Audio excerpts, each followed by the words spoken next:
ایک بادشاہ نے دسترخوان لگوایا اور اس نے اپنے کچھ معزز مہمانوں کو کھانے پر مدعو کیا۔ جب دسترخوان لگ گیا تو بادشاہ کا ایک خادم اپنے کاندھے پر رکابی رکھے ہوئے لوگوں کو سرو کرنے لگ پڑا۔ جیسے ہی وہ بادشاہ کے پاس پہنچا تو وہ بادشاہ کا روب و خیبت اس کے اوپر طاری ہوا اور اس کا پاؤں پھسلا تو بادشاہ کے اوپر کچھ شوربہ گر گیا۔ جیسے ہی بادشاہ کے اوپر کچھ شوربہ گرتا ہے تو بادشاہ حکم صادر کرتا ہے اس خادم کو پھانسی پر لٹکا دیا جائے۔ تو سارے لوگ حیران ہو جاتے ہیں، لیکن جیسے ہی یہ خادم بھی بات سنتا ہے تو وہ باقی بچا ہوا شوربہ بھی بادشاہ کے اوپر ڈال دیتا ہے۔ بادشاہ مزید حیران ہوتا ہے اور اسے پوچھتا ہے کہ یہ تم نے کیا حرکت کی؟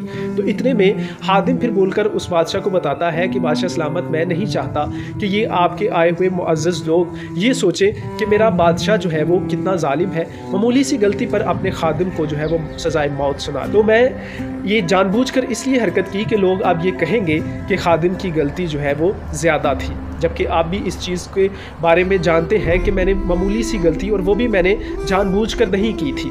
تو بادشاہ یہ سن کر حیران ہوتا ہے کہ میں اس شخص کو سزائے موت سنا رہا ہوں اور یہ میری ابھی تک عزت کا جو ہے وہ خیال رکھ رہا ہے۔ تو وہ پھر کیا کرتا ہے کہ اپنے اس خادم کو معاف کر دیتا ہے۔ یہ مختصر سی کہانی سنانے کا مطلب اور مقصد صرف اتنا سا تھا کہ مشکل وقت میں اپنے اعصاب کے اوپر قابو رکھنا کتنا ضروری ہوتا ہے۔ ہم میں سے اکثر لوگ جب مشکل وقت آتا ہے تو بخلاہٹ کا شکار ہو جاتے ہیں، اپنے اعصاب کے اوپر قابو نہیں رکھ پاتے، ہماری جو بھی پلاننگ ہوتی ہے وہ ڈگمگا سی جاتی ہے اور ہم نے جو ٹارگٹ اچیو کرنا ہوتا ہے وہاں تک نہیں پہنچ پاتے۔ تو اس کہانی سے جو ہمیں سیکھ ملتی ہے وہ یہی ملتی ہے کہ ہمیں اپنے اعصاب کے اوپر مشکل اوقات میں کنٹرول رکھنا ہے اور پلاننگ کے ساتھ چلنا ہے۔